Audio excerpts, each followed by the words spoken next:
Yes, I can understand very well this point, because I never really understood what the concept of art should actually mean. Yes, there was a very interesting book I read. It was called, I think, The Energies of Art by Anton Ehrensveit, who was a psychoanalyst and an art historian also. And he spoke in there a lot about the need for a certain freedom in art. His was more about visual art than anything else. We talked about Jackson Pollock, and he talked a bit about James Joyce also, who was about as opposite to Pollock as I can think. I found that a very interesting book, but I tried to not learn anything from it, and I succeeded, I can see. Maybe you just metabolized all the meanings so that maybe I did. You don't need to remember it. Yeah, I hope so, yes, yeah. And, well, yes, some wine. Yeah, we got some wine. Start the camera. No, it's okay, it's already started. Some wine also. You want some? No.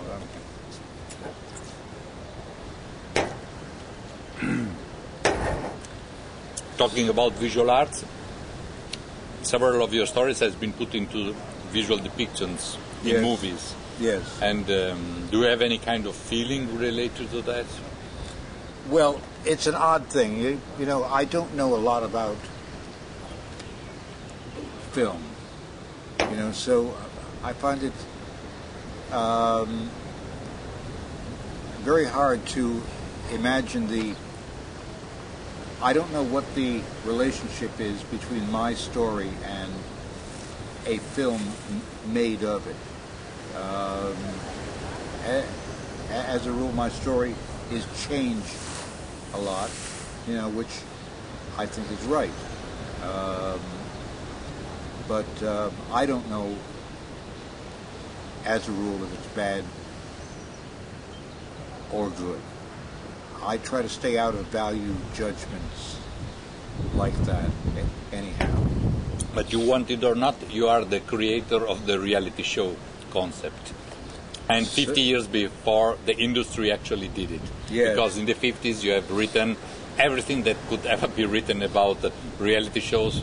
The television had just begun, and you already had to put there all what would come out afterwards. Yes. So, which has been your feelings and your thoughts when the reality shows start really to come on stage in the world, in the real world? I didn't think anything of it. If anything, I found it a bit banal. Mm-hmm. I liked what I did better than what they did. Well, if you give them time, they may arrive also to kill their participants. In that case, they should pay me. Yes, the royalties. Yes, I could use them. Yes. Yes. And jumping from one thing to the other, which is your relation now with the metaphoric deformation? Well, I'd like to do the idea all over again. I think it was a lovely idea. I never understood quite what it meant, but I always liked the feeling of it. Well, I suppose that if you really understand exactly what something is, this means the meaning is finished. I think, yes, I think that's true. I think that understanding a thing too well can be fatal. Yeah, absolutely. So we have to think that after so many years, the metaphoric deformation still contains a big mean of mystery. Yes. In a way, it's my job to try to think up ideas like that, but I have, as you've seen, very little to say about what other people do with them. I never thought of reality shows in terms of my own work. Yes, but this is very wise.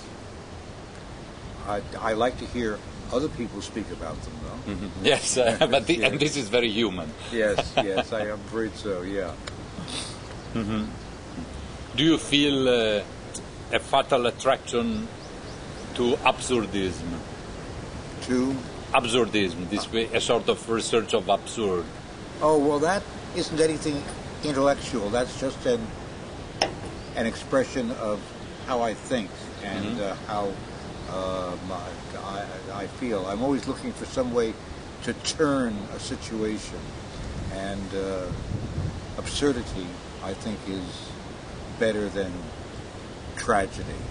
You know, so And it's much more mysterious in a way. it is. Yes, yes. I don't understand it. Yes, I don't understand it either. No. I mean, I think that absurd exists just not to be understood. Yes, I think so. Yes, yeah. So it may contain some extraordinary, important meaning, Yes. since we can still extract and it never finishes. Yes, yes, yeah. I think so. And the surrealism, this means surreal facts, events, depictions, realities.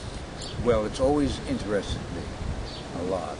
I've read most of the French surrealists, I think, and have gotten great things out of them. But structurally, it's very hard to write something which will astonish and keep on astonishing people. And surrealism used up a lot of its possibilities in the early years. You can't do again what Picasso did. You cannot repeat. It's against. It would be not surreal. It becomes a bore, yes. Yes, absolutely. Yeah. It becomes a bad pantomime. And you can never explain how you happen to do something for the first time. You know, it's easy to repeat, but it's hard to initiate. And how was your ice cream today? My ice cream, I didn't know what the white one was. What flavor was that? It was cannella, which is a kind of spice. I don't know on English, I must confess. Well, I'm very fond of Italian ice cream, and I've been eating a great deal of it. But I'm still not gaining any weight.